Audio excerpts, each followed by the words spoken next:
Hola, hola, buenas noches. Sean ustedes bienvenidos a una entrada más de la Bitácora Espacial. Esta noche vamos a comenzar a dar lectura al libro Fragmentos de una enseñanza desconocida por Pedro Demetrio Auspensky. Así es que pues bueno, vamos a comenzar. Sean ustedes bienvenidos. Fragmentos de una enseñanza desconocida por Pedro Demetrio Auspensky.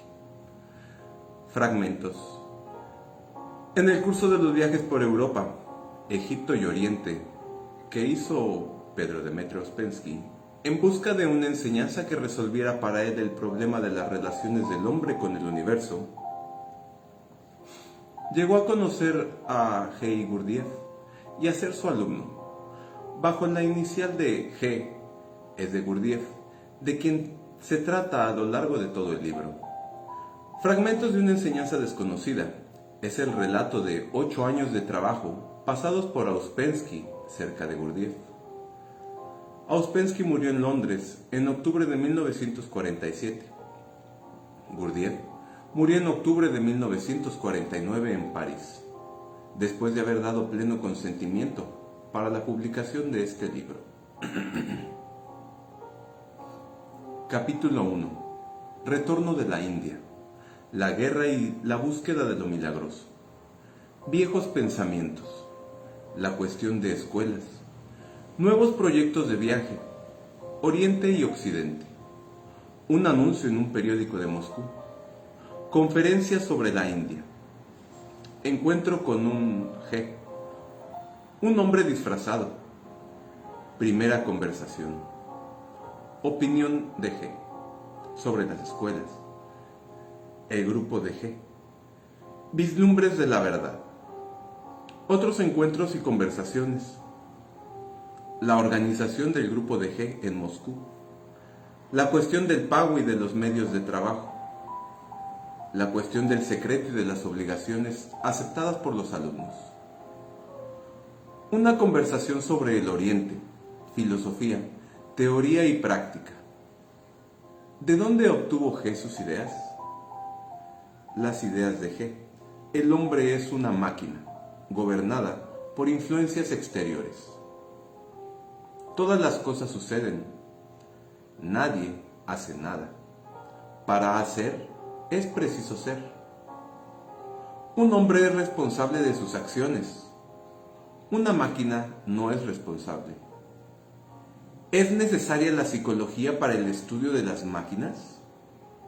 G promete hechos. ¿Es posible suprimir la guerra? Una conversación sobre los planetas y la luna, considerados como seres vivientes. La inteligencia del Sol y de la Tierra. Arte subjetivo y arte objetivo.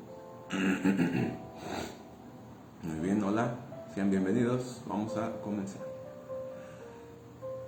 Regresé a Rusia en noviembre de 1914, al comienzo de la Primera Guerra Mundial, después de un viaje relativamente largo a través de Egipto, Ceilán e India.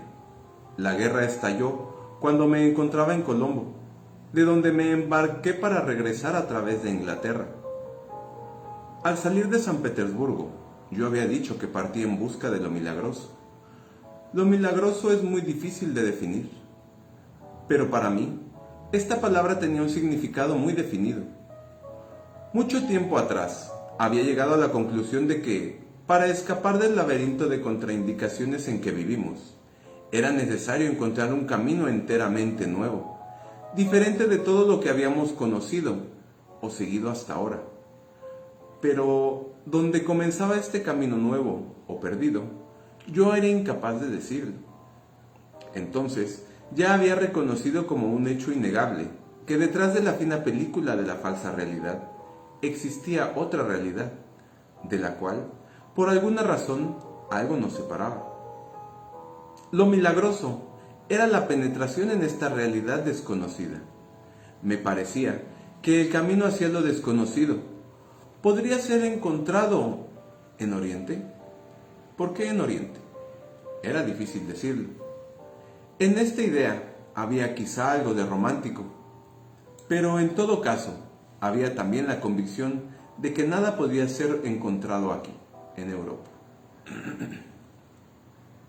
Durante el viaje de regreso y a las pocas semanas que pasé en Londres, todas las conclusiones a las cuales había llegado como resultado de mi búsqueda quedaron trastornadas por la absurdidad salvaje de la guerra y por todas las emociones que llenaban el aire.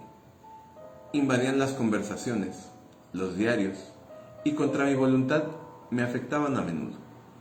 Pero, de regreso en Rusia, cuando volvieron los pensamientos con los cuales había partido, sentí que mi búsqueda y aún las menores cosas conectadas con ella eran más importantes.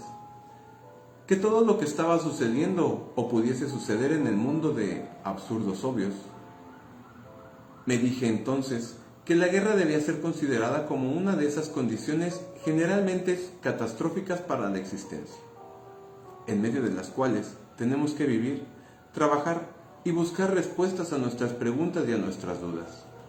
La guerra europea, en cuya posibilidad yo no había querido creer y cuya realidad por largo tiempo no había querido reconocer, se había convertido en un hecho. Estábamos en ella y vi que debía ser tomada como un gran memento mori, mostrando que era urgente apresurarse y que era imposible creer en una vida que no conducía a ninguna parte. La guerra no me podía tocar personalmente, en todo caso, no antes de la catástrofe final, que por otra parte me parecía inevitable para Rusia y quizá para toda Europa, pero aún no inminente. Aunque naturalmente en aquella época la catástrofe en marcha parecía solamente temporal, y aún nadie hubiera podido concebir toda la amplitud de la ruina, de la desintegración y de la destrucción, a la vez interior y exterior, en la cual tendríamos que vivir en el futuro. Resumiendo el conjunto de mis impresiones del Oriente, y particularmente de la India, tenía que admitir que al regreso mi problema parecía todavía más difícil y más complicado que al partir. La India y el Oriente no solo habían perdido nada de su milagroso atractivo, sino que por el contrario, este atractivo se había enriquecido con nuevos matices que anteriormente yo no había podido sospechar.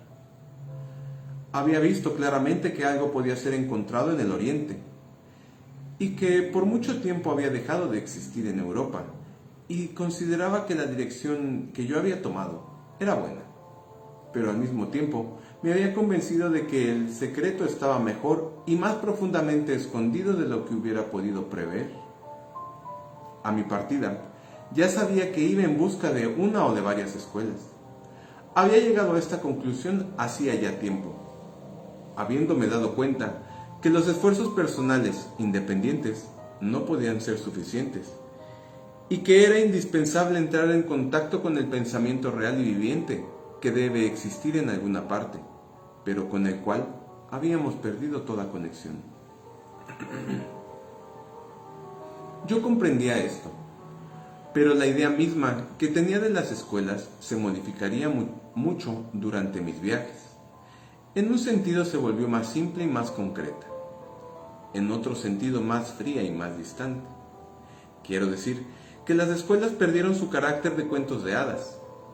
En el momento de mi partida, todavía admitía muchas cosas fantásticas acerca de las escuelas. Admitir es quizá una palabra demasiado fuerte. Para decirlo mejor, soñaba con la posibilidad de un contacto no físico con las escuelas, de un contacto, en alguna forma, en otro plano.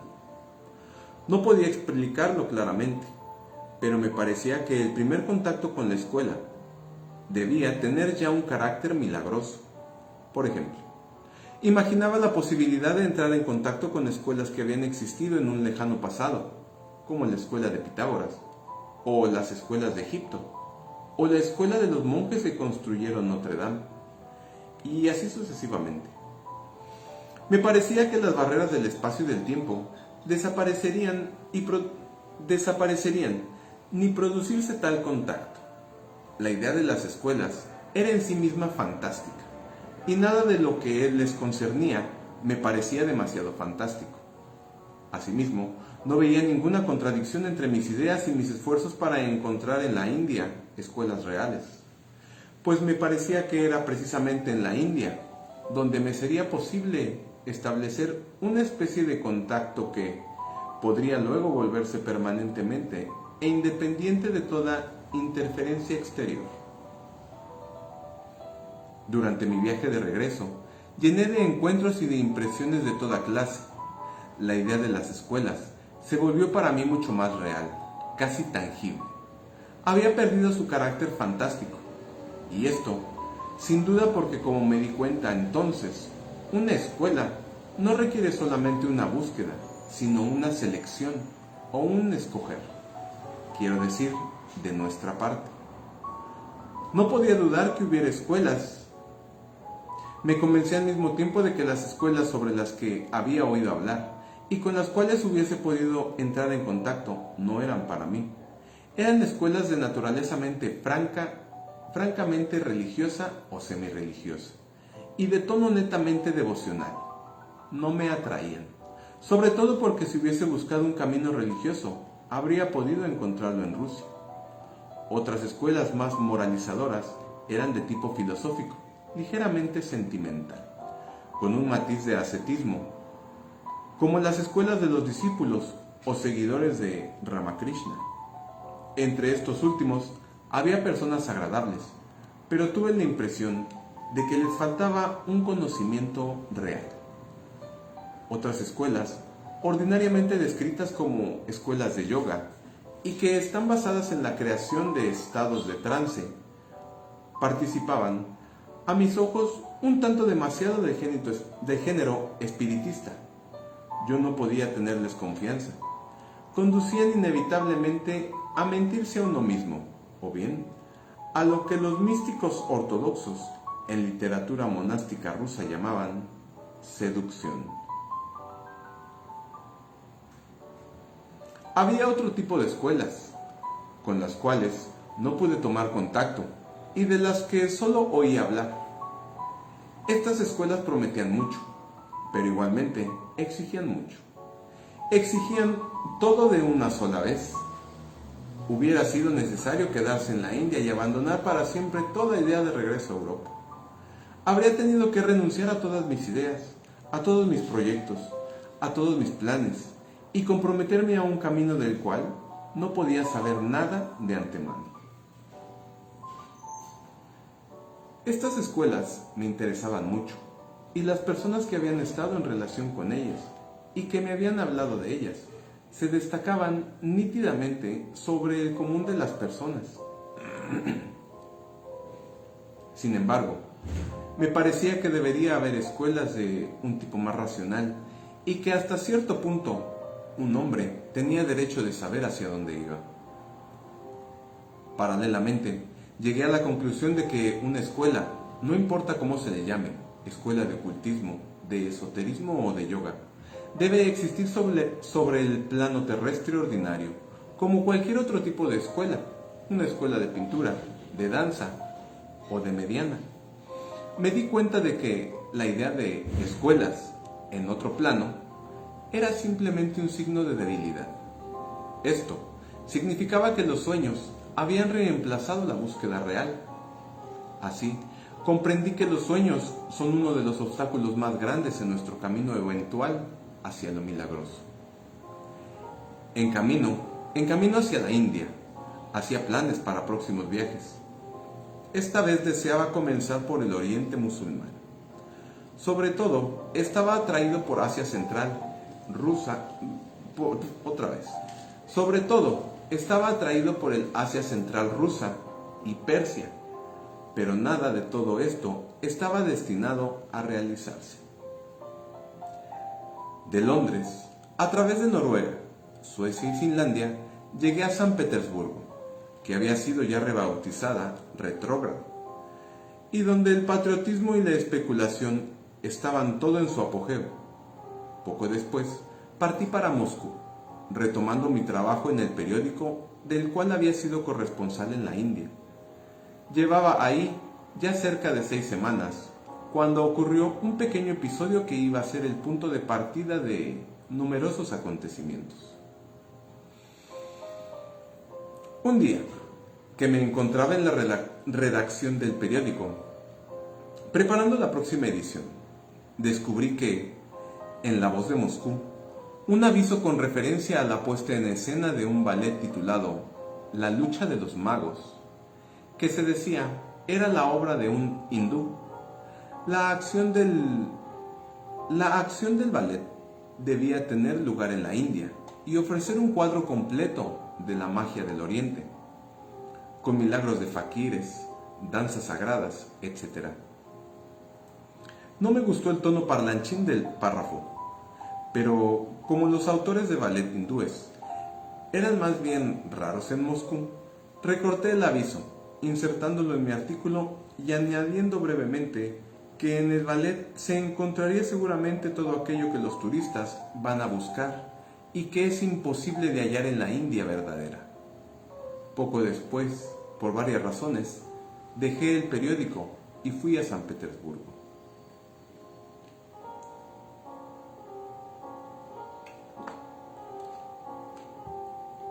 Allí, en febrero y marzo de 1915, ofrecí conferencias públicas sobre mis viajes por la India. Los títulos de estos eran En busca de lo milagroso y El problema de la muerte. En estas conferencias, que debían servir de introducción a un libro sobre mis viajes, que tenía intención de escribir, dije que en la India lo milagroso no se buscaba donde debía buscarse, que todos los caminos habituales eran inútiles y que la India guardaba sus secretos mucho mejor de lo que se suponía. Sin embargo, de hecho, lo milagroso sí existía y estaba indicado por muchas cosas que la gente pasaba de largo sin captar su contenido verdadero y su significado oculto, y sin saber cómo acercarse a ellas. Nuevamente, tenía en la mente las escuelas. A pesar de la guerra, mis conferencias despertaron considerable interés. Cada una de ellas atrajo más de 1000 personas al Hall Alexandrovsky del Domo Municipal de San Petersburgo. Recibí muchas cartas, la gente vino a verme y sentí que sobre la base de una búsqueda de lo milagroso sería posible reunir a un número grande de personas que ya no podía tragar las formas usuales de mentira y de la vida en medio de la mentira. Después de Pascua, salí de nuevo hacia Moscú para ofrecer las mismas conferencias. Entre las personas que encontré con motivo de estas conferencias, habían dos, un músico y un escultor, que muy pronto comenzaron a hablarme de un grupo de Moscú, dedicado a varias investigaciones y experimentos ocultos, bajo la dirección de un cierto Gurdjieff. Un griego del Cáucaso era precisamente como yo lo comprendí, el hindú, autor del argumento del ballet mencionado en el periódico, que había llegado a mis manos 3 o 4 meses atrás. Debo confesar que lo que estas dos personas me contaron acerca de este grupo y de lo que en él ocurría, toda clase de prodigios de autosugestión, me interesó muy poco. Había oído demasiadas veces historias de este género y me había formado una opinión muy clara sobre ellas. Damas que súbitamente ven flotar en sus cuartos ojos que les fascinan y que ellas siguen de calle en calle, hasta la casa de un cierto oriental al cual pertenecen estos ojos. O bien, personas que en la presencia del mismo oriental sienten bruscamente que éste las está traspasando con la mirada. Viendo todos sus sentimientos, pensamientos y deseos, sienten una extraña sensación en sus piernas y no pueden moverse, cayendo en su poder, hasta el punto que él puede hacer de ellas lo que quiere, a una distancia. Tales historias me han parecido siempre como sacadas de una mala novela. La gente inventa milagros e inventa exactamente lo único que puede esperarse de ellos. Es una mezcla de superstición, autosugestión y debilidad intelectual. Pero estas historias, según lo que he podido observar, nunca aparecen sin cierta colaboración de parte de los hombres a los cuales están referidas.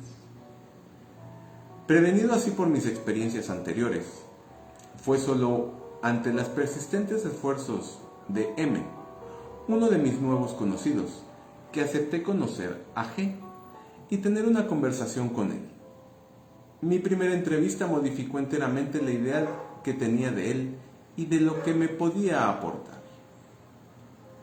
Lo recuerdo muy bien. Habíamos llegado a un pequeño café, alejado del centro de la ciudad, en una calle bulliciosa. Vi a un hombre que ya no era joven, de tipo oriental, con bigotes negros y ojos penetrantes. En primer término, me asombró, porque parecía estar completamente fuera de sitio en tal lugar y dentro de tal atmósfera.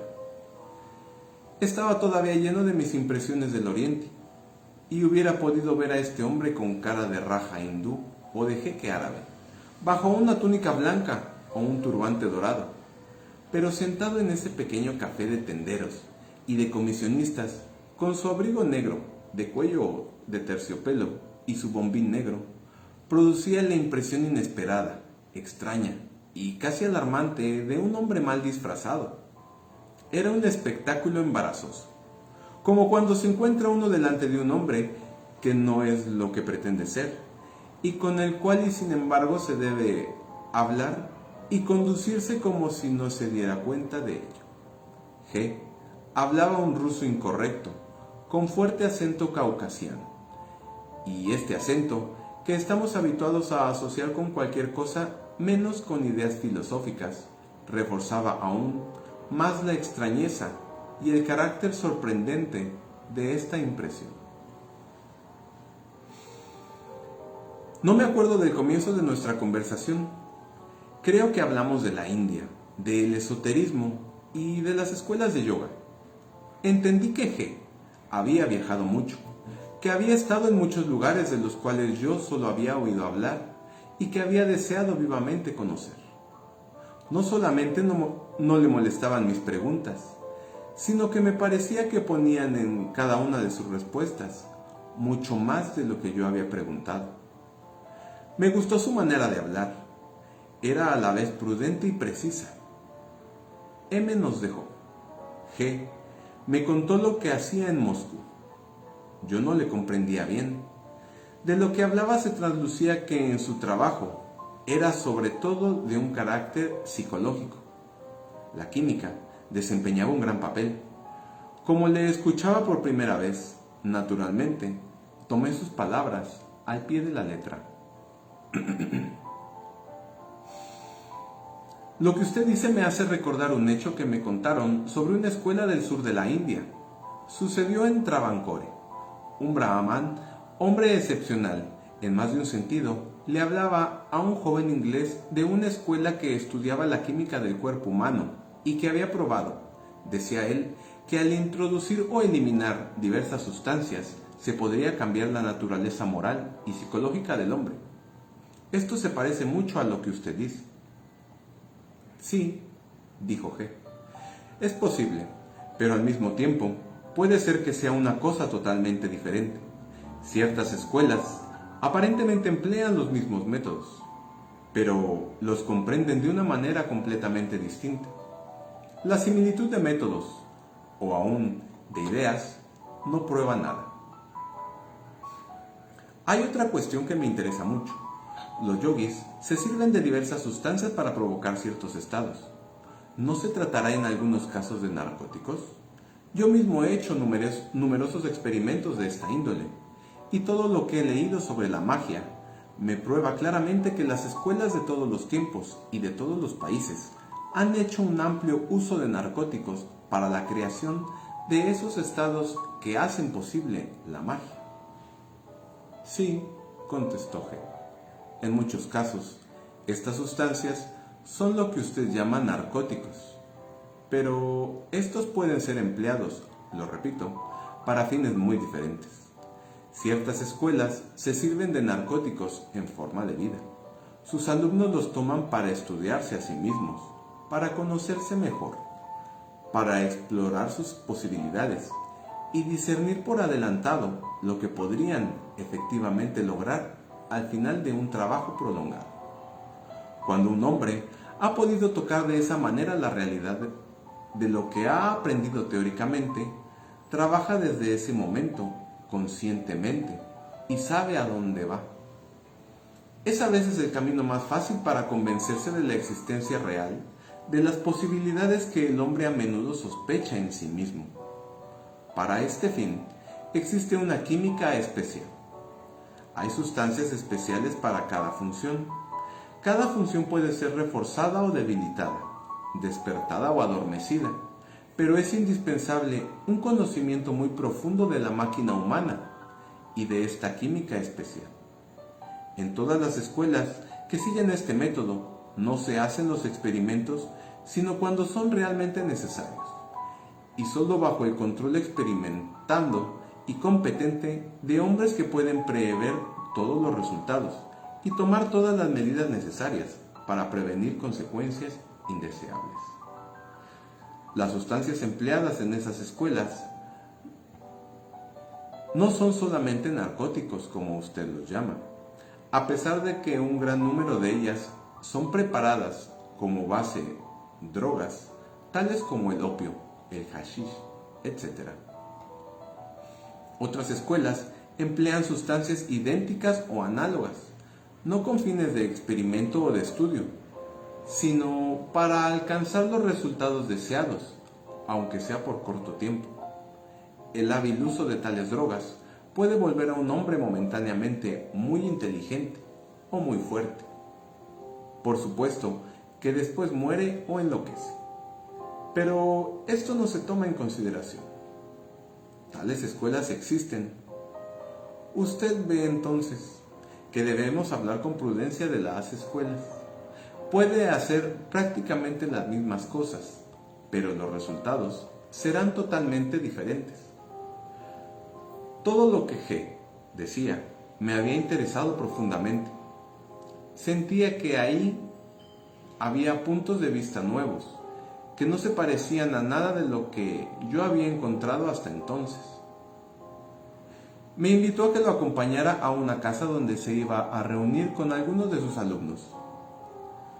Tomé un coche para ir a Sokolniki. En el camino, G me contó que hasta qué punto había interferido la guerra en sus planes. Un gran número de sus alumnos había partido desde la primera movilización y se habían perdido aparatos e instrumentos muy costosos encargados al extranjero.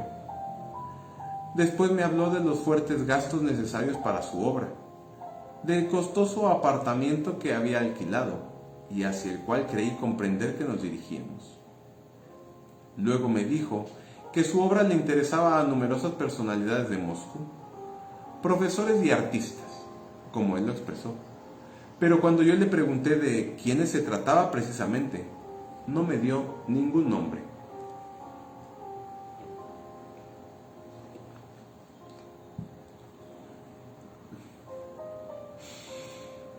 Le hago esta pregunta porque he nacido en Moscú.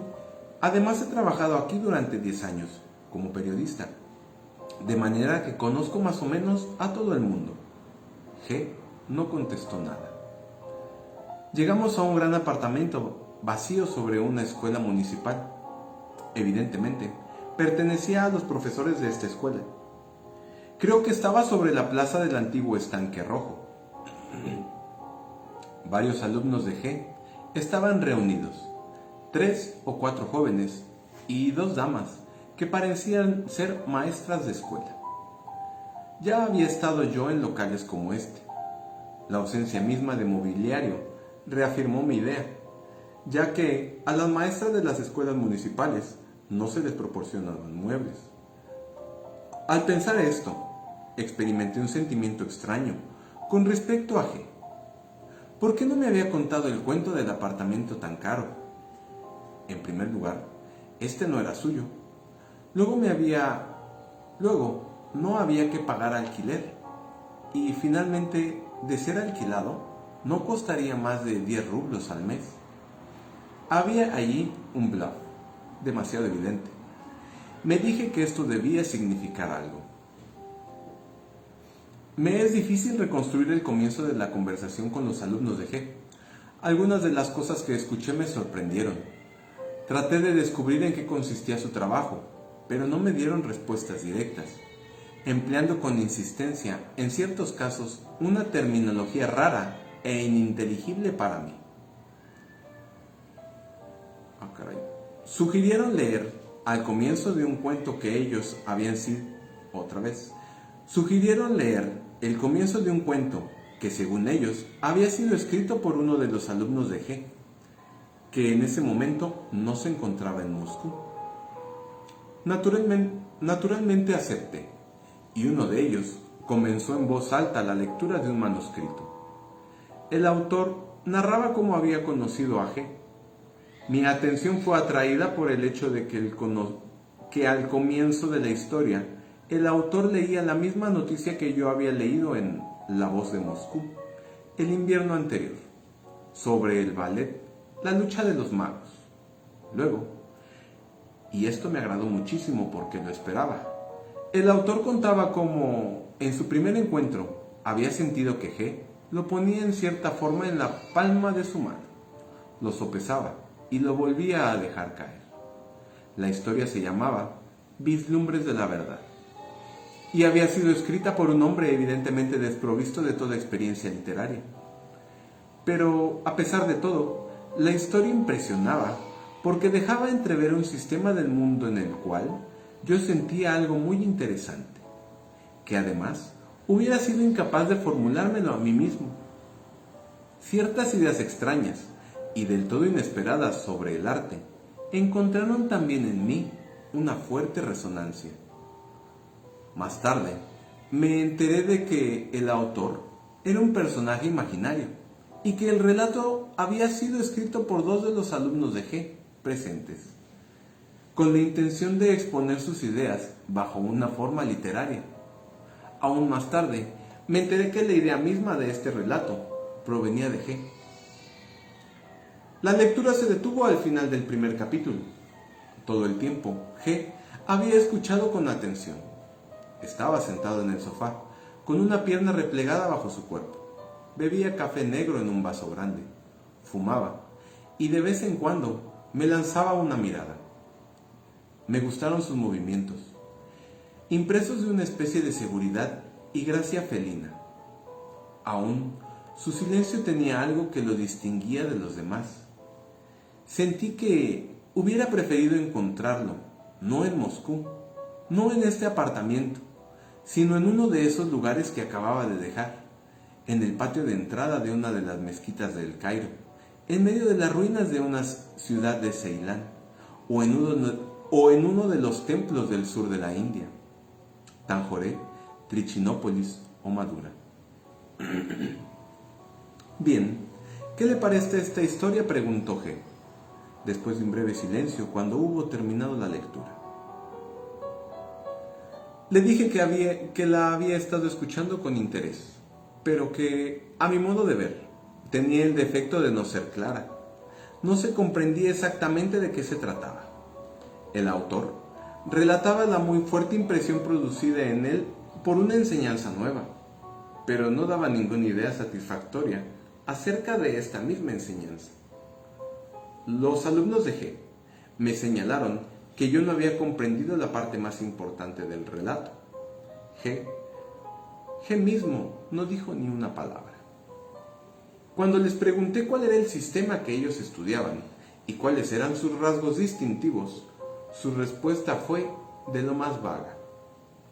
Después hablaron del trabajo sobre sí, pero fueron incapaces de explicarme en qué consistía este trabajo. De manera general, mi conversación con los alumnos de G fue más bien difícil y sentí en ellos algo calculado y artificial, como si desempeñaran un papel aprendido de antemano. Además, los alumnos no estaban a la altura del maestro. Todos pertenecían a esta capa particular, más bien pobre, de la inteligencia de Moscú que yo conocía muy bien y de la cual no podía esperar nada interesante. Aún me pareció que era verdaderamente extraño el encontrarlos en el camino de lo milagroso.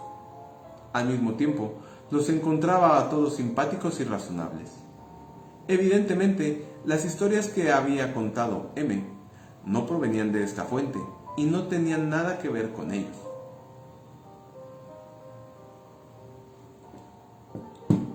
Quisiera preguntarle algo, dijo G, después de un largo silencio. ¿Podría publicarse este artículo en un diario? Así pensamos nosotros interesar al público en nuestras ideas. Es totalmente imposible, le contesté. Primeramente, no es un artículo. Quiero decir que no es algo que tenga un comienzo y un fin. No es más que el comienzo de una historia, y es muy larga para un diario. Vea usted, nosotros contamos por líneas. La lectura toma cerca de 2 horas, lo que hace aproximadamente 3000 líneas. ¿Usted sabe lo que llamamos un folletín en un diario? Un folletín ordinario consta de 300 líneas más o menos, o sea que esta parte de la historia requerida nos da 10 folletines. En los periódicos de Moscú, un folletín continuado nunca se publica más de una vez por semana, lo que tomaría 10 semanas. Ahora bien, se trata de la conversación de una sola noche. Esto no podría ser publicado sino por una revista mensual, pero no veo ninguna cuyo género corresponde. En todo caso, le pediría la historia completa antes de darle una respuesta. G no contestó nada y la conversación terminó. Pero yo había experimentado de inmediato un sentimiento extraordinario al contacto con este hombre, y a medida que se prolongaba la velada, esta impresión se iba reforzando. Al momento de despedirme, el siguiente pensamiento atravesó mi mente como un relámpago.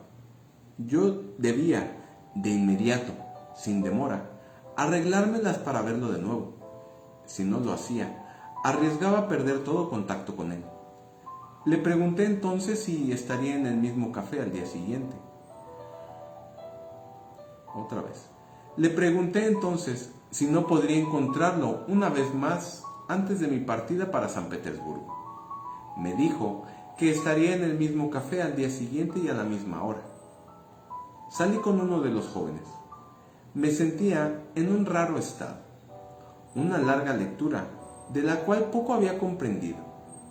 Gente que no contestaba mis preguntas. El mismo G, con su insólita manera de ser, y la influencia sobre sus alumnos que yo había sentido constantemente. Todo esto provocó en mí un deseo desacostumbrado de reír, de gritar, de cantar, como si acabara de escaparme de una clase o de alguna extraña detención.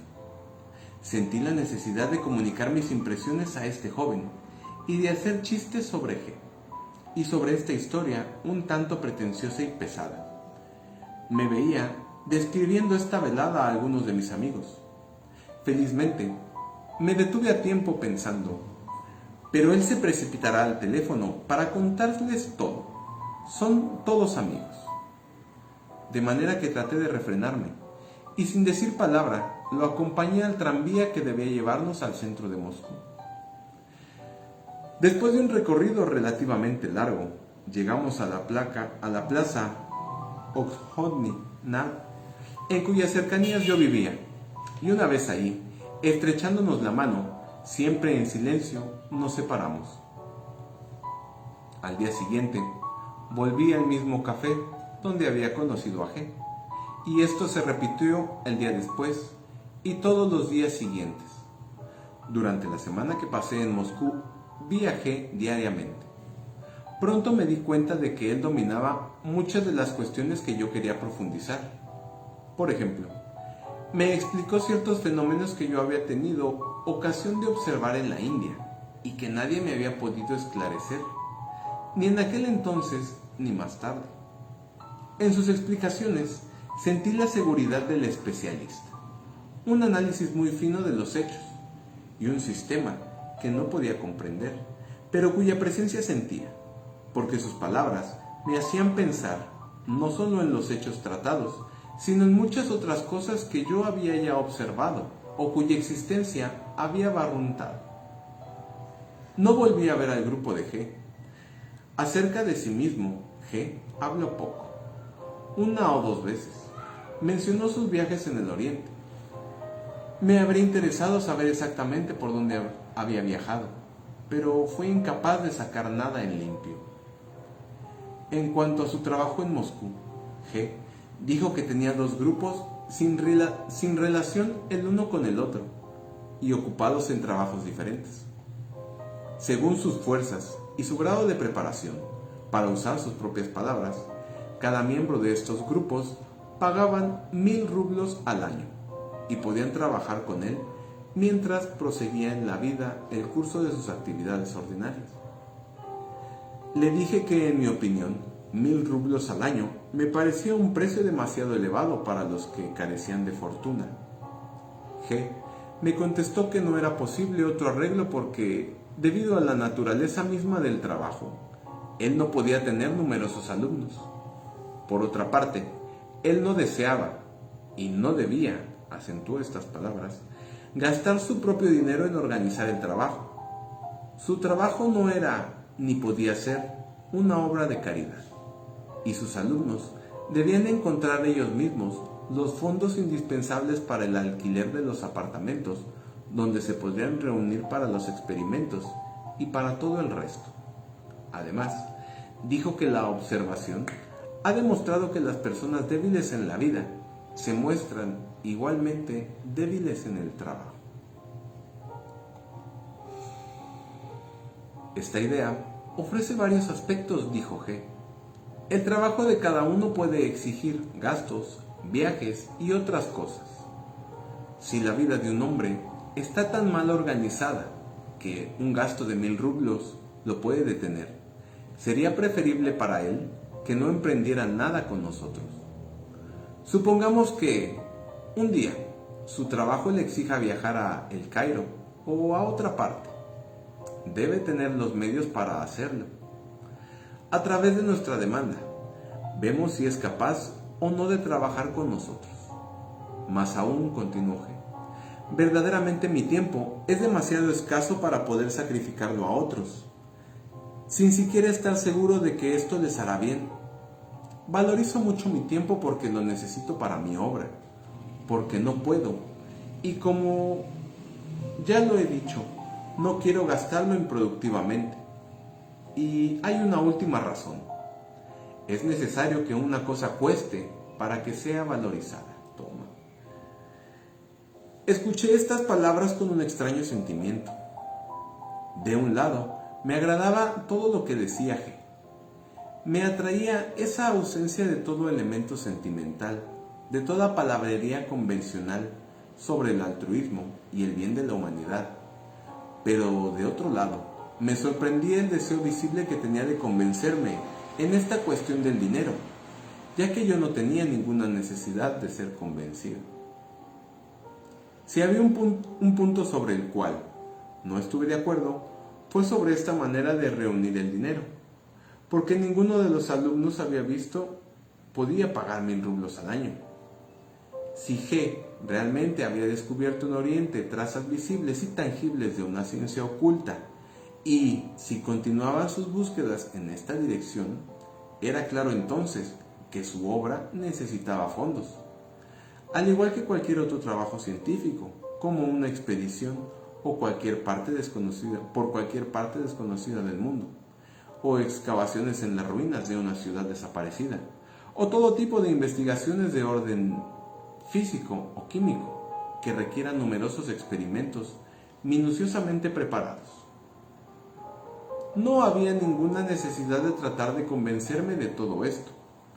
Yo pensaba, al contrario, que si G me diese la posibilidad de conocer mejor lo que hacía, probablemente estaría capacitado para encontrarle todos los fondos que pudiese necesitar para poner su obra sólidamente en pie. Y pensaba también traerle gente mejor preparada. Pero, por supuesto, todavía no tenía más que una idea muy vaga de lo que podía ser su trabajo.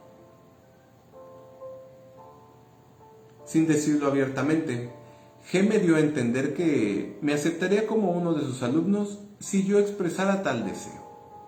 Le dije que en lo que a mí se refería, el mayor obstáculo consistía en que actualmente no me era posible quedarme en Moscú, porque estaba comprometido con un editor de San Petersburgo y que preparaba varias obras. G me dijo que iba de vez en cuando a San Petersburgo. Me prometió ir pronto allá y avisarme cuándo llegaría. Pero si me uno a su grupo, le dije, me encontraré ante un problema muy difícil. No sé si usted exige de sus alumnos la promesa de mantener en secreto todo lo que aprenden. Yo no podría hacer semejante promesa. 2 veces en mi vida pude haberme unido a grupos cuyo trabajo, que me interesaba mucho, era análogo al suyo, según creo comprender. Pero en ambos casos, el unirme hubiese significado comprometerme a mantener secreto todo cuanto pudiera haber aprendido. Y en ambos casos rehusé, porque ante todo soy escritor. Quiero permanecer absolutamente libre para decir por mí mismo lo que escribiré y lo que no escribiré. Si me comprometo a mantener en secreto lo que me digan, quizá luego me sería muy difícil separarlo de lo que pudiese ocurrírseme sobre el tema, o de lo que surgiera en mí espontáneamente. Por ejemplo, no sé todavía casi nada acerca de sus ideas. Sin embargo, estoy seguro de que cuando comencemos a hablar, llegaremos pronto a las cuestiones del espacio y del tiempo, de las dimensiones superiores, y así sucesivamente. Estas son cuestiones sobre las cuales he trabajado desde hace muchos años. No tengo ninguna duda de que deben ocupar un lugar importante en su sistema. G asintió. Ahora bien, usted ve que si habláramos ahora bajo promesa de silencio, yo no sabría a partir de ese momento lo que habría podido escribir y lo que ya no podría escribir. Pero ¿cómo usted ve este problema entonces?, me dijo G. No se debe hablar demasiado. Hay cosas que no se dicen sino a los alumnos. No podría aceptar esta condición sino temporalmente, dije. Naturalmente, sería ridículo ponerme a escribir enseguida sobre lo que habría aprendido de usted. Pero si usted no quiere en principio hacer un secreto de sus ideas, si usted se interesa solo en que no sean transmitidas en forma distorsionada, entonces puedo aceptar tal condición y esperar hasta tener una mejor comprensión de su enseñanza. Cierta vez conocí a un grupo de personas empeñadas en una serie de experimentos científicos sobre una escala muy amplia. No hacían ningún misterio de sus trabajos, pero habían puesto la condición de que ninguno de ellos tendría derecho de hablar o escribir acerca de experimento alguno, a menos que él mismo pudiese llevarlo a cabo. Mientras él mismo fuese incapaz de repetir el experimento, tendría que callarse. No podría haber hecho una mejor formulación, dijo G. Y si usted quiere observar esta ley, no surgirá jamás este problema entre nosotros. ¿Hay condiciones para entrar en su grupo?, le pregunté. Y un hombre que participa estaría atado desde entonces, tanto al grupo como a usted. En otros términos, quiero saber si es libre de mirarse y abandonar el trabajo, o bien, si debe tomar obligaciones definitivas sobre sí. ¿Y qué hace usted con él si no las cumple? No hay ninguna condición, dijo G, y no puede haberla. Partimos del hecho de que el hombre no se conoce a sí mismo, que no es, entre paréntesis, acentuó estas palabras. Es decir, que no es lo que puede y debería ser. Por esta razón, no puede comprometerse ni asumir ninguna obligación. No puede decidir nada en cuanto al futuro. Hoy es una persona y mañana es otra. Desde luego, no está atado a nosotros en forma alguna. Y si quiere, puede abandonar el trabajo en cualquier instante y marcharse. No existe ninguna obligación, ni en nuestra relación hacia él, ni en la suya respecto a nosotros. Puede estudiar si esto le gusta, tendrá que hacerlo por largo tiempo y trabajar mucho sobre sí mismo. Si un día llega a aprender lo suficiente, entonces la cosa será diferente. Verá por sí mismo si quiere o no nuestro trabajo. Si lo desea, podrá trabajar con nosotros. Si no, puede irse. Hasta ese momento es libre. Si se queda después de esto, será capaz de decidir o de hacer sus arreglos para el futuro. Por ejemplo, considere esto. Usted, no al comienzo, por cierto, sino más tarde, un hombre puede encontrarse en una situación en que al menos por un tiempo deba mantener en secreto algo que ha aprendido. ¿Cómo podría un hombre que no se conoce a sí mismo comprometerse a guardar un secreto? Naturalmente, puede prometerlo, pero ¿podrá mantener su promesa? Ya que él no es uno, tiene en sí una multitud de hombres. Uno entre ellos promete y cree que quiere guardar el secreto, pero mañana otro en él se lo dirá a su mujer o a un amigo frente a una botella de vino, o bien dejará que cualquier vivo le tire de la lengua y él le dirá todo, aún sin darse cuenta, o bien alguien le gritará inesperadamente y al intimidarlo le hará hacer todo lo que quiera. ¿Qué tipo de obligaciones podría entonces asumir? No, con un hombre tal no hablaremos seriamente. Para ser capaz de guardar un secreto, un hombre debe conocerse y debe ser. Por eso, un hombre tal como lo son todos los hombres, está muy lejos de esto. Algunas veces fijamos condiciones temporales para la gente. Es una prueba. Ordinariamente, muy pronto dejan de observarlas, pero esto no importa, porque nunca confiamos un secreto importante a un hombre en el cual no tenemos confianza. Quiero decir que para nosotros esto no importa, si bien destruye ciertamente nuestra relación con él y él pierde así su oportunidad de aprender algo de nosotros, si es que hubiera algo que aprender. Esto también puede causar repercusiones desagradables para todos sus amigos personales, aunque quizá ellos no las esperen. Recuerdo que una de mis conversaciones con G, en el curso de la primera semana en que nos conocimos, hablé de mi intención de regresar al Oriente. Dame un momento.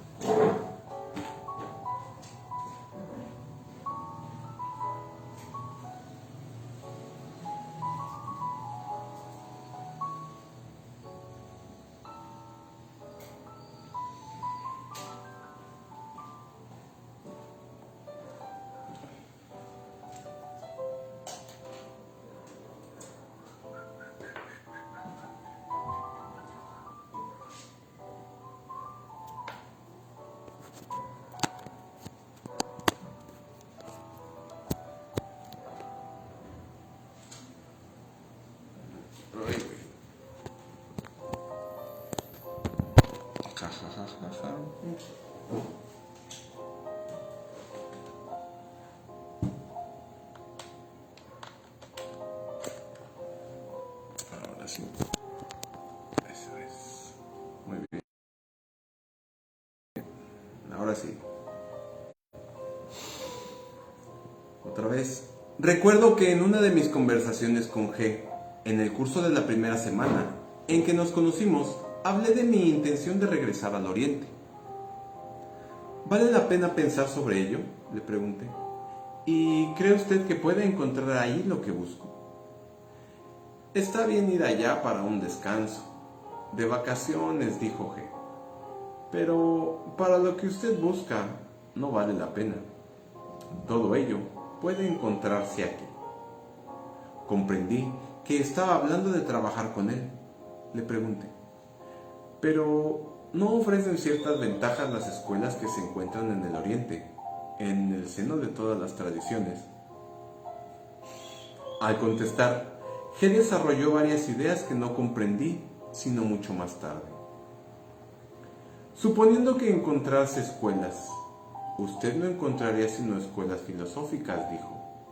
En la India hay solo escuelas filosóficas. Hace mucho tiempo, las cosas quedaron repartidas así. En la India, la filosofía, en Egipto, la teoría, y en la región que corresponde hoy a Persia, Mesopotamia y Turquestán, la práctica. ¿Y aún continúa eso en la misma forma?, pregunté. En parte, aún hasta ahora, respondió.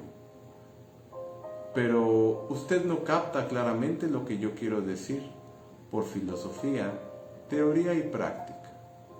Estas palabras no deben entenderse en el sentido ordinario. Hoy en día, en el Oriente, se encuentran solo escuelas especiales. No hay escuelas generales. Cada maestro o gurú es un especialista en alguna materia. Uno es astrónomo, otro escultor, un tercero es músico, y los alumnos deben ante todo estudiar la materia que es la especialidad de su maestro. Luego, otra materia, y así sucesivamente. Tomaría 1000 años estudiar todo. Pero, ¿cómo estudió usted? Yo no estaba solo. Entre nosotros había toda clase de especialistas. Cada uno estudiaba según los métodos de su ciencia particular. Luego, al reunirnos, compartíamos los resultados que habíamos obtenido. ¿Y dónde están ahora sus compañeros? G guardó silencio por un tiempo y luego, mirando a lo lejos, dijo lentamente: algunos han muerto, otros prosiguen sus trabajos, otros están enclaustrados. Este término monástico, oído en el momento en que menos lo esperaba, me produjo un sentimiento de extraña incomodidad. De repente, me di cuenta que G estaba haciendo una especie de juego conmigo, como si deliberadamente tratara de lanzarme de vez en cuando una palabra que me pudiera interesar y orientar mis pensamientos en una dirección definida. Cuando traté de preguntarle más concretamente dónde había encontrado lo que sabía, de qué fuentes había extraído sus conocimientos y hasta dónde alcanzaban estos, no me dio una respuesta directa. Usted sabe, me dijo él, cuando usted partió para la India, los diarios hablaron de su viaje y de sus búsquedas. Entonces, les di a mis alumnos la tarea de leer sus libros, de determinar por sí mismos quién era usted y de establecer esa base lo que sería usted capaz de encontrar. Es así que cuando usted todavía estaba en camino, nosotros ya sabíamos lo que encontraría. Un día le pregunté a G sobre el ballet que había sido mencionado en los diarios bajo el nombre de La lucha de los magos, del cual hablaba el relato titulado Vislumbres de la verdad. Le pregunté si ese ballet tendría el carácter de un misterio. Mi ballet no es misterio, dijo G. Tenía en mente producir un espectáculo a la vez significativo y magnífico, pero no he intentado poner en evidencia ni subrayar el sentido oculto. Ciertas danzas ocupan un lugar importante. Le explicaré brevemente el porqué. Imagínese que para estudiar los movimientos de los cuerpos celestes, por ejemplo de los planetas del sistema solar, se construye un mecanismo especial, a fin de darnos una representación animada y hacernos recordar las leyes de estos movimientos. En este mecanismo, cada planeta representado por una esfera de dimensión apropiada está colocado a una cierta distancia de una esfera central que representa al Sol. Una vez puesto en movimiento el mecanismo, todas las esferas comienzan a rotar al desplazarse a lo largo de las trayectorias que les habían sido asignadas, reproduciendo en forma visible las leyes que gobiernan los movimientos de los planetas. Este mecanismo le recuerda todo lo que usted sabe acerca del sistema solar. Hay algo análogo en el ritmo de ciertas danzas. Por los movimientos estrictamente definidos de los ejecutantes y sus combinaciones, se producen visualmente ciertas leyes que son inteligibles para aquellos que las conocen. Estas son las danzas llamadas sagradas.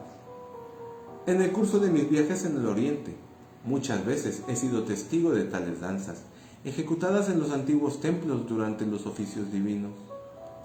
Algunos de ellos están reproducidos en mi ballet.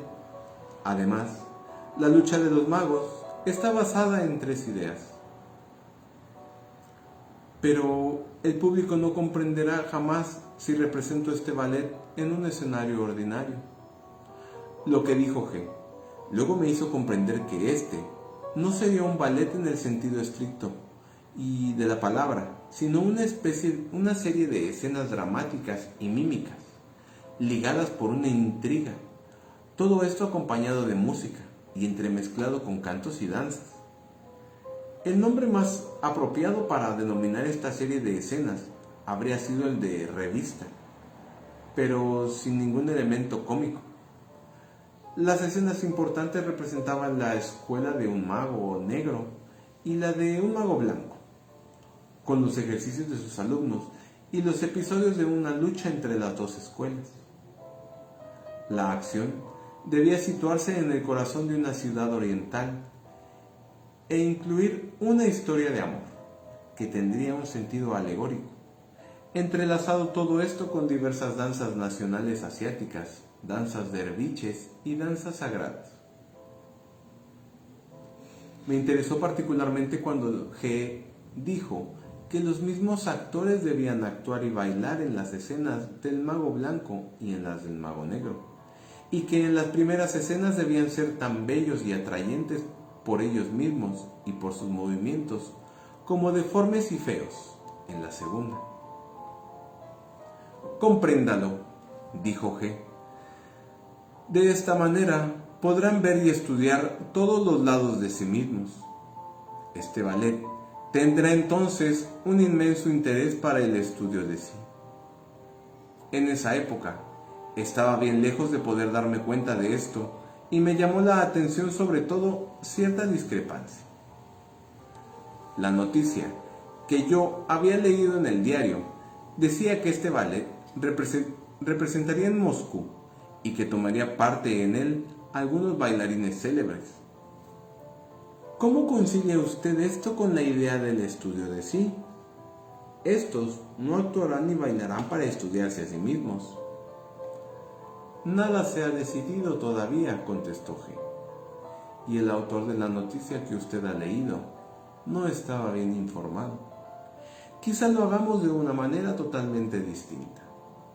Sin embargo, lo que sí es cierto es que aquellos que actúan en este ballet tendrán que verse a sí mismos, quieran o no. ¿Y quién está escribiendo la música?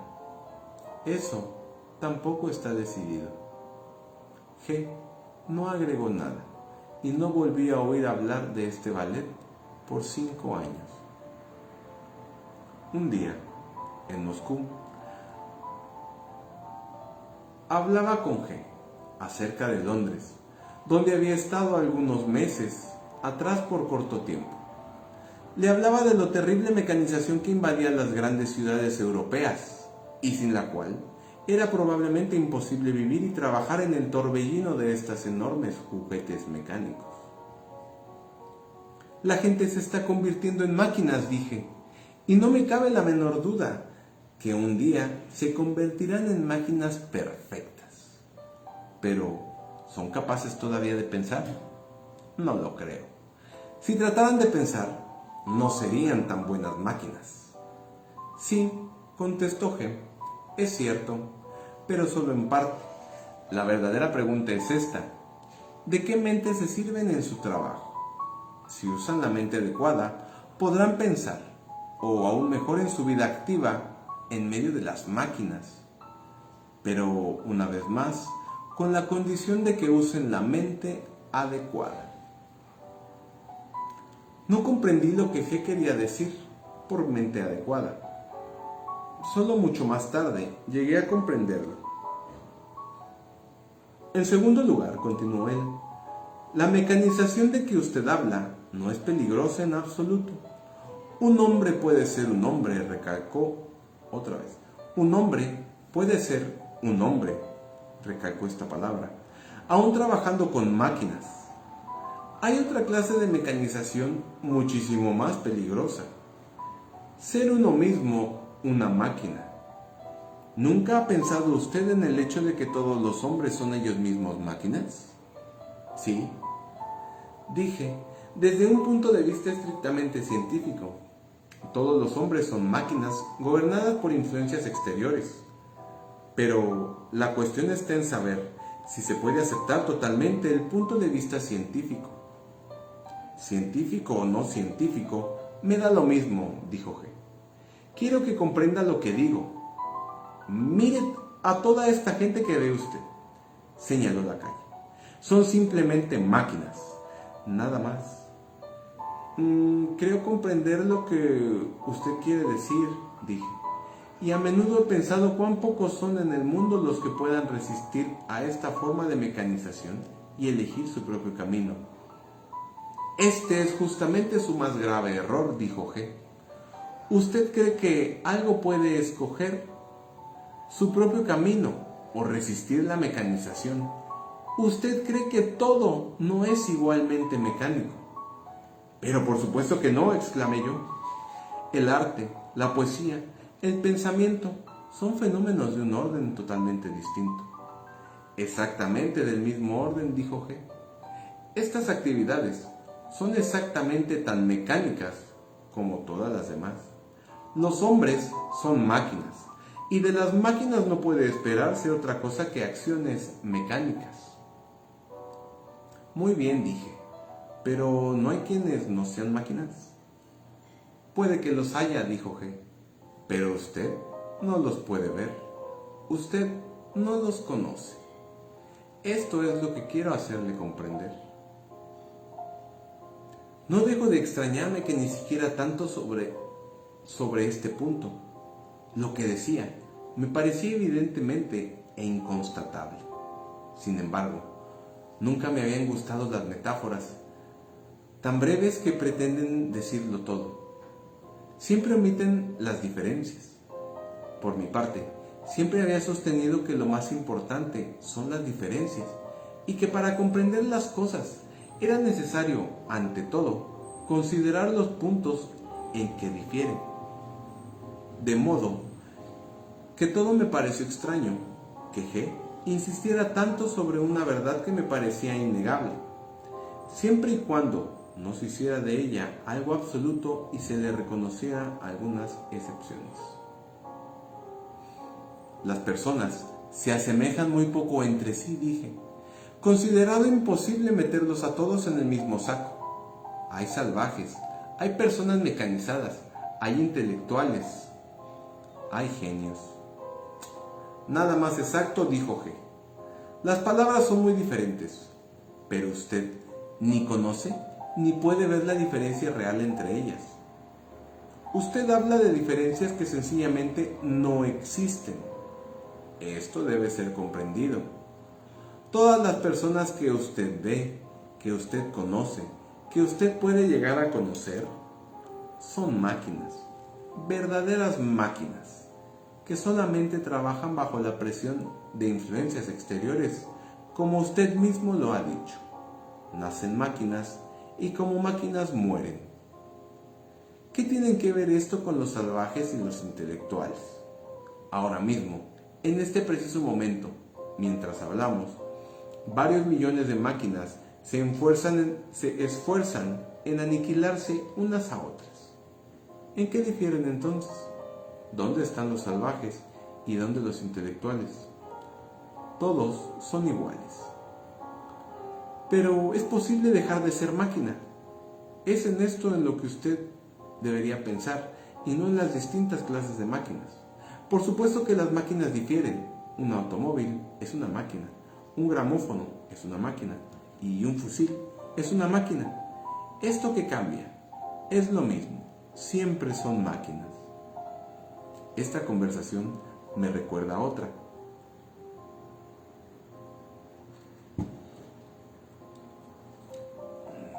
¿Qué piensa usted de la psicología moderna?, le pregunté un día a G, con la intención de llegar al tema del psicoanálisis, del cual yo había desconfiado desde el primer día. pero G no me permitió llegar tan lejos. Antes de hablar de psicología, dijo él, debemos comprender claramente de qué trata esta ciencia y de qué no trata. El verdadero objeto de la psicología es la gente, los hombres, los seres humanos. ¿Qué psicología, recalcó la palabra, puede haber cuando no se trata sino de máquinas? Para el estudio de las máquinas, lo que se necesita es la mecánica y no la psicología. Por eso, comenzamos por el estudio de la mecánica. El camino que lleva a la psicología es aún muy largo. ¿Puede un hombre dejar de ser una máquina?, pregunté. Esa es la pregunta, dijo G. Si usted hubiera planteado tales preguntas más a menudo, quizá nuestras conversaciones nos hubieran podido llevar a alguna parte.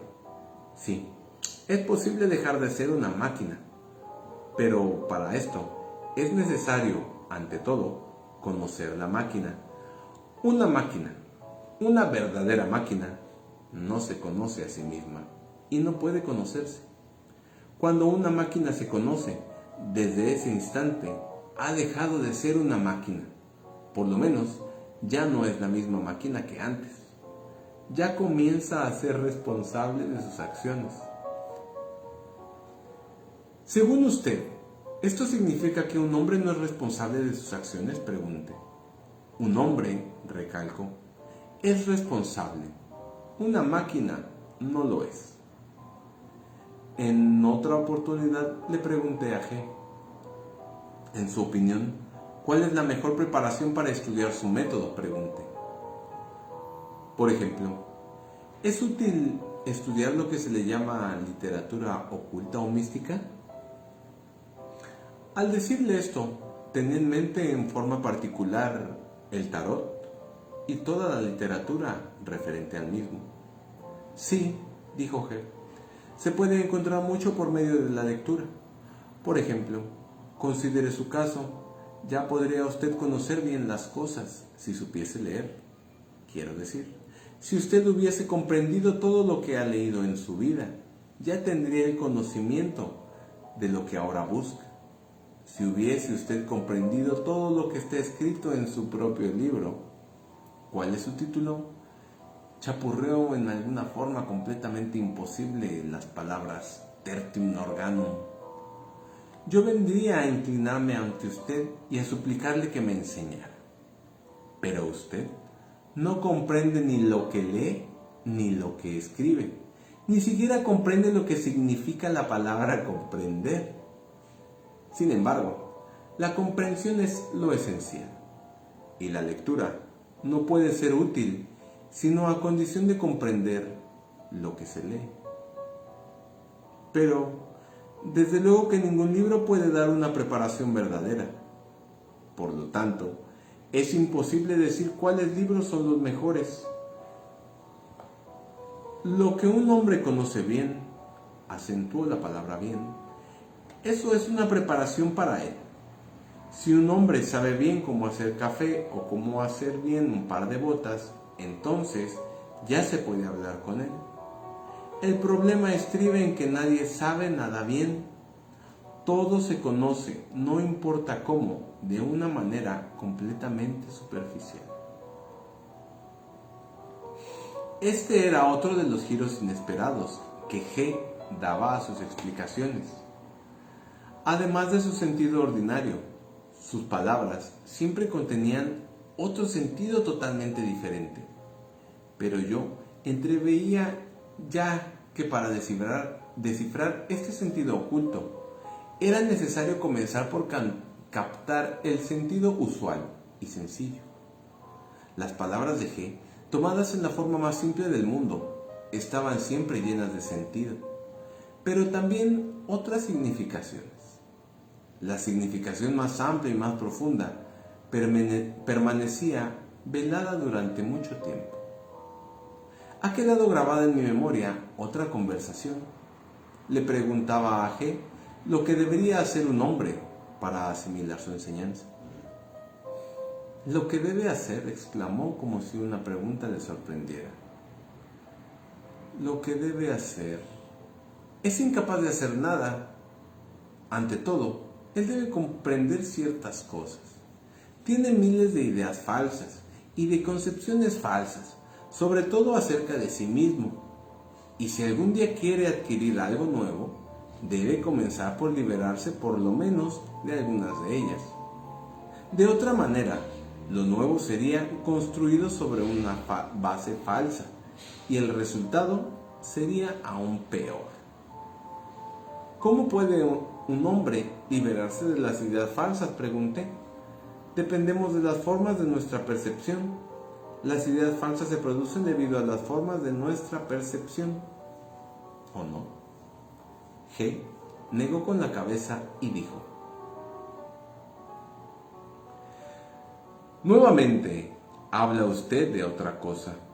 Usted habla de errores que provienen de las percepciones, pero no se trata de esto. Dentro de los límites de las percepciones dadas, se puede errar en mayor o menor grado. Como ya lo he dicho, la suprema ilusión del hombre es su convicción de que puede hacer. Toda la gente piensa que puede hacer. Toda la gente quiere hacer. Y su primera pregunta se refiere siempre a qué es lo que tiene que hacer. Pero, a decir verdad, nadie hace nada y nadie puede hacer nada. Es lo primero que hay que comprender. Todo sucede. Todo lo que sobreviene en la vida del hombre, todo lo que se hace a naves de él, todo lo que viene de él, todo esto sucede. Y sucede exactamente como la lluvia. Cae porque la temporada se ha modificado en las regiones superiores de la atmósfera. Sucede como la nieve se derrite bajo los rayos del sol, como el polvo se levanta como en el viento. El hombre es una máquina. Todo lo que hace, todas sus acciones, todas sus palabras, sus pensamientos, sentimientos, convicciones, opiniones y hábitos son el resultado de influencias exteriores, de impresiones exteriores. Por sí mismo, un hombre no puede producir un solo pensamiento, una sola acción. Todo lo que dice, hace, piensa, siente, todo esto sucede. El hombre no puede descubrir nada, no puede inventar nada. Todo sucede. Para establecer este hecho, para comprenderlo, para convencerse de su verdad, es necesario liberarse de miles de ilusiones sobre el hombre, sobre su ser creador, sobre su capacidad de organizar conscientemente su propia vida, etcétera, etcétera. Nada de esto existe. Todo sucede. Los movimientos populares, las guerras, las revoluciones, los cambios de gobierno, todo esto sucede.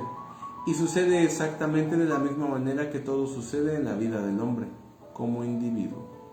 El hombre nace, vive, muere, construye casas, escribe libros, no como él lo quiere, sino como esto sucede. Todo sucede. El hombre no ama, no odia, no desea. Todo esto sucede. Pero ningún hombre le creerá jamás si usted le dice que él no puede hacer nada. Nada se le puede decir a la gente que le sea más desagradable ni más ofensivo. Es particularmente desagradable y ofensivo porque es la verdad y porque nadie quiere conocer la verdad. Si usted lo comprende, nos será más fácil hablar. Pero una cosa es captar con el intelecto que el hombre no puede hacer nada y otra es sentirlo con toda su masa, estar realmente convencido que es así y no olvidarlo jamás. Esta cuestión de hacer hace surgir además otra cuestión. A la gente le parece siempre que los otros nunca hacen nada como debiera ser, que los demás hacen todo al revés.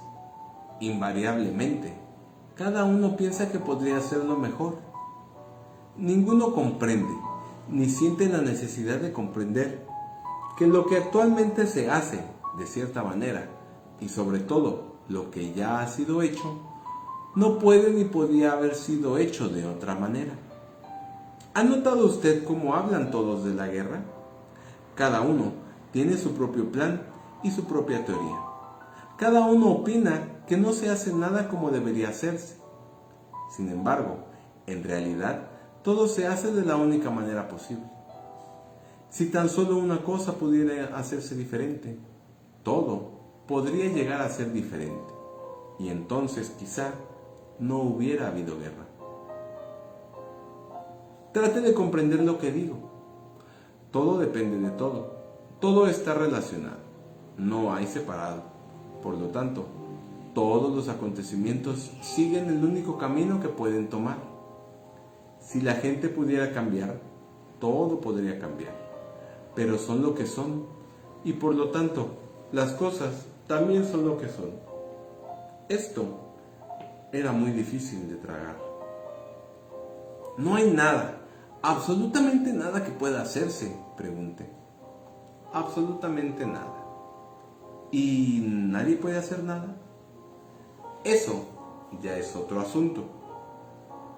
Para hacer hay que ser, y ante todo hay que comprender lo que esto significa. Ser. Si continuamos estas conversaciones, usted verá que nos servimos de un lenguaje especial y que para ser capaz de hablar entre nosotros hay que aprender este lenguaje. No vale la pena hablar en la lengua ordinaria, porque en esta lengua es imposible comprenderse. Esto ¿le sorprende? Pero es así. Para llegar a comprender es necesario aprender otro lenguaje. En el lenguaje que habla la gente no puede comprenderse. Usted verá más tarde por qué esto es así.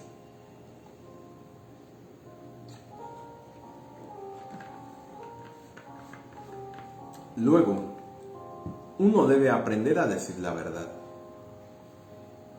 Esto también le parece extraño. Usted no se da cuenta que hay que aprender a decir la verdad. Le parece que bastaría desearlo o decidir hacerlo. Y yo le digo a usted que es relativamente raro que la gente diga una mentira en forma deliberada. En la mayoría de los casos creen que dicen la verdad y sin embargo mienten todo el tiempo, tanto cuando quieren mentir como cuando quieren decir la verdad. Mienten continuamente, se mienten a sí mismos y mienten a los demás.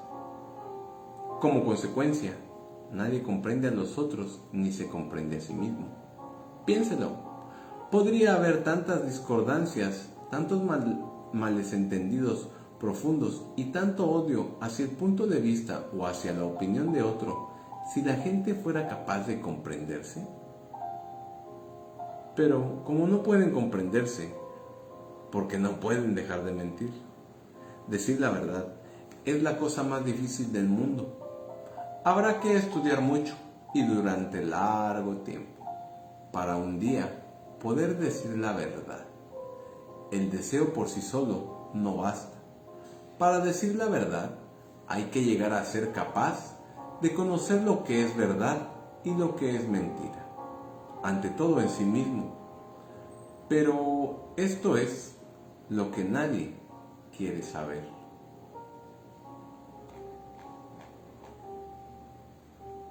Fin, bueno, no fin, pero hasta aquí llegamos el día de hoy. El día de mañana continuamos con la parte que sigue. Está muy extenso el primer capítulo. Así es que, pues bueno, muchas gracias por escuchar. Saludos y bendiciones para todos.